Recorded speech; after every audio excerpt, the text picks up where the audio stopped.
दिव्य दृष्टि की 5वीं परत खुलते ही आप पूछा दे सकते हैं, लाइव दरबार लगा सकते हैं। 5वीं परत खुलते ही सूक्ष्म जगत आपको भविष्य की जानकारियां देने लगता है। आपको अपनी दृष्टि की 6ठी या फिर 7वीं परत खोलने की जरूरत नहीं पड़ती है। दृष्टि की 5वीं परत खुलते ही आप अपने पड़ोसी को उसका भविष्य बता सकते हैं कि आने वाली 23 तारीख को तेरी वाइफ भागने वाली है और भागने का कारण रहेगा मोबाइल। लेकिन इस दौरान अगर आपको किसी का भी भविष्य पता लगता है तो बिना गुरु के आपको बिल्कुल भी उसे नहीं बताना है। इवन आप गुरु के भी शरणागत हैं तो भी आपको हर कोई भविष्य ऐसे ही किसी को नहीं बताना है। हालांकि ये जो एग्जाम्पल मैंने दिया था वो काफी फनी था, लेकिन वास्तव में दिव्य दृष्टि की 5वीं परत खुलते ही आप लाइव पूछा दे सकते हैं, लाइव दरबार लगा सकते हैं। लेकिन बिना गुरु के आपको ये काम नहीं करना है। हालांकि आपको 5वीं परत खुलते ही भविष्य दिखाई पड़ना शुरू हो जाता है, लेकिन जब हमारी दृष्टि की 4थी परत खुल रही होती है तो उस दौरान हमें भूत प्रेत दिखाई देते हैं।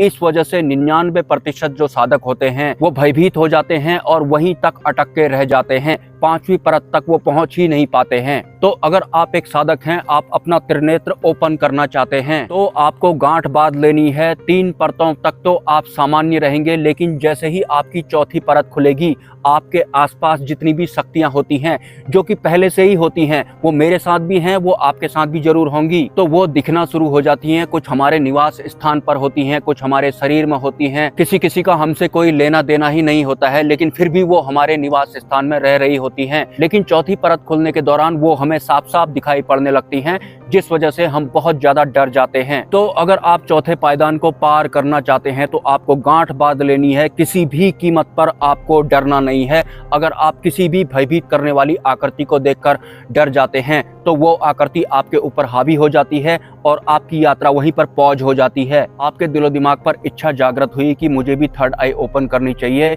इस अनंत सूक्ष्म ब्रह्मांड को मैं भी देखना चाहता हूँ। तो अब मैं आपको बताऊंगा कि पहली परत से लेकर के 5 परत तक आपकी यात्रा किस हिसाब से रहने वाली है। तो अगर आप बिल्कुल ही नए हैं और आप अपनी दिव्य दृष्टि जागृत करना चाहते हैं तो आपको किसी भी उच्च स्तरीय देव सत्ता का कोई एक कॉमन मंत्र चुन लेना है और आपका संकल्प ये होना चाहिए कि मैं ओनली अपनी दिव्य दृष्टि जागृत करने के उद्देश्य से आपके मंत्र का निरंतर जप करता रहूंगा। आप मानसिक जप भी कर सकते हैं और वाचिक जप भी कर सकते हैं। मानसिक जप करने से ही काम चल जाता है, लेकिन ध्यान रहे आपका संकल्प ये है कि मैं ओनली अपनी 3rd आई एक्टिवेट करना चाहता हूँ। मैं इस इनविजिबल वर्ल्ड को मात्र देखना चाहता हूँ।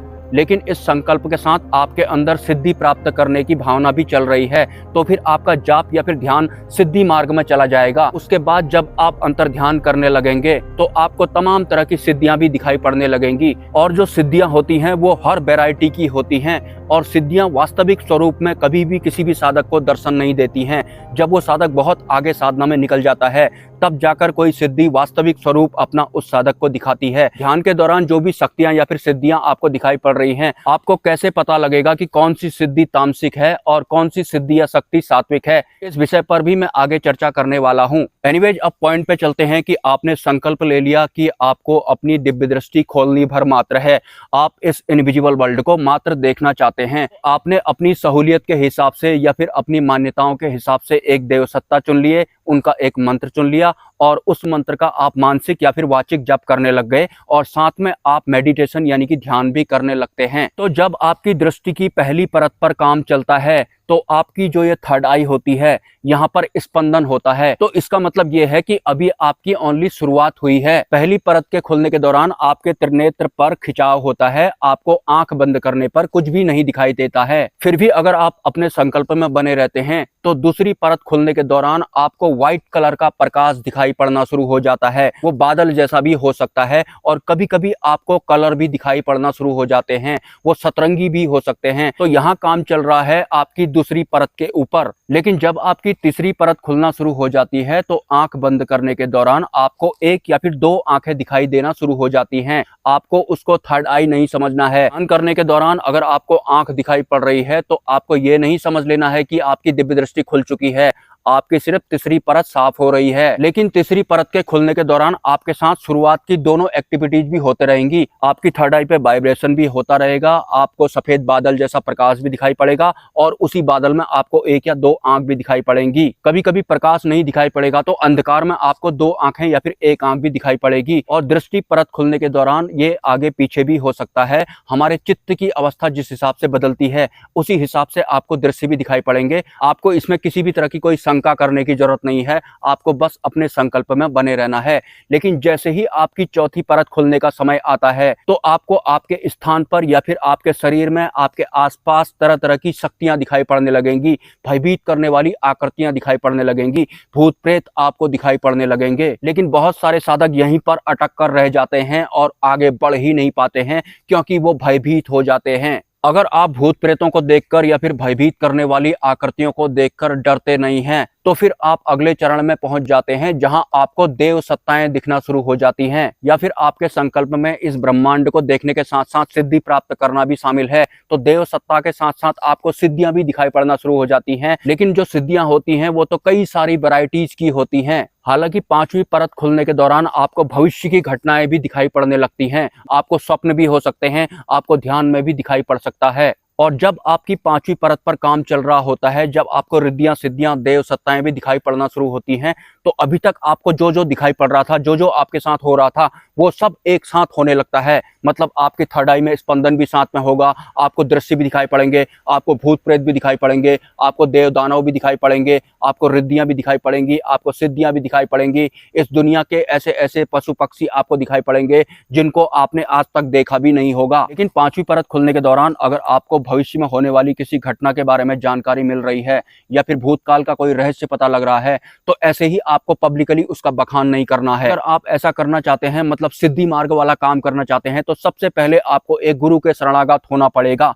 क्योंकि जो गुरु शिष्य वाली परंपरा है वो शिवलोक द्वारा बनाई गई है। तो आगे अगर आप पूछा देने का काम शुरू करना चाहते हैं या फिर लाइव दरबार लगाने का काम शुरू करना ही चाहते हैं, लोक कल्याण करने का काम करना ही चाहते हैं, तो आपको गुरु के शरणागत होना पड़ता है। अब मैं आपको बताऊंगा कि जो ये रिद्धियां सिद्धियां होती हैं, आप कैसे पहचानेंगे कि कौन सी सिद्धि तामसिक भोग वाली है और कौन सी जो सिद्धि है या फिर शक्ति है वो सात्विक भोग वाली है। पहली बात, उच्च स्तरीय देव सत्ताओं को छोड़कर सूक्ष्म जगत की जितनी भी रिद्धियां सिद्धियां या फिर शक्तियां होती हैं, वो अपनी एक्चुअल स्वरूप में अपने साधक को दर्शन देती ही नहीं है। जब सिद्धि पूर्ण रूप से पक जाती है या फिर जब आपका ध्यान सिद्ध होने के कगार पे पहुंच जाता है, आपका मंत्र जब सिद्ध होने के कगार पे पहुंच जाता है, तब जाकर जो सिद्धि होती है अपना वास्तविक स्वरूप आपको दिखाती है। लेकिन उससे पहले आपको नहीं पता कि जो भी रिद्धि सिद्धि मुझे दिखाई पड़ रही है ये सात्विक है या फिर तामसिक है। तो ध्यान करने के दौरान अगर आपको कोई क्रोकोडाइल जैसा दिखाई पड़ता है तो आपको समझ जाना है कि वो एक तामसिक शक्ति है, क्योंकि आपको पता है कि क्रोकोडाइल क्या खाता है।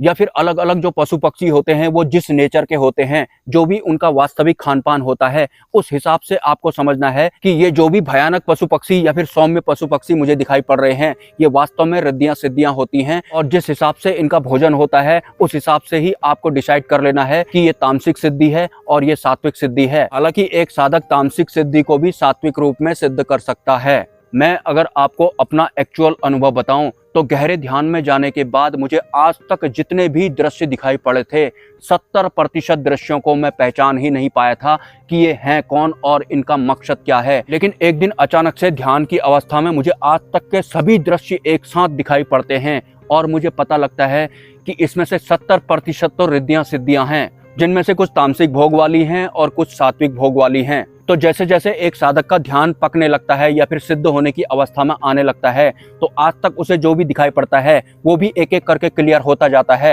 ये सूक्ष्म जगत की व्यवस्थाओं द्वारा किया जाता है। तो अब मुझे पता लग गया है कि जो ये भयानक पशु पक्षी जैसे मुझे बार बार दिखाई पड़ते थे वो वास्तव में थे कौन। और तो और बहुत सारी आकृतियां जो मुझे समझ में ही नहीं आती थी कि ये इंसान है या फिर ये कोई और है, उनका वास्तविक रूप भी मुझे देखने को मिला है। सो गाइस, अगर कोई तथ्य मिस हो गया होगा तो किसी अन्य वीडियो में मैं उसे कवर करने की कोशिश करूंगा। तो आपको भयभीत बिल्कुल भी नहीं होना है। जैसा कि आपको पता है, साधना के क्षेत्र में अगर आप आएंगे तो काम, क्रोध, लोभ, मोह, भय की परीक्षा भी साथ में होती है। आप इन भयभीत करने वाले दृश्यों को कुछ इस हिसाब से ले सकते हैं। लेकिन फिर भी अगर आपको भय लग रहा है तो फिर आप जो निराकार परमात्मा वाली अवस्था होती है कि इस संसार में जो है वो सब मैं ही हूँ, तो ये जितनी भी भयभीत करने वाली या फिर शरीली आकृतियां मुझे दिखाई पड़ रही हैं, ये सब भी मैं ही हूँ।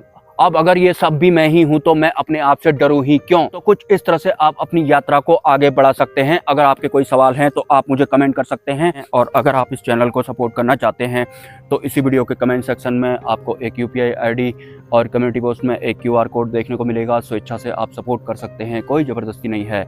मिलते हैं नेक्स्ट वीडियो में। ब्रह्मा, विष्णु, महेश, जय मां पराशक्ति।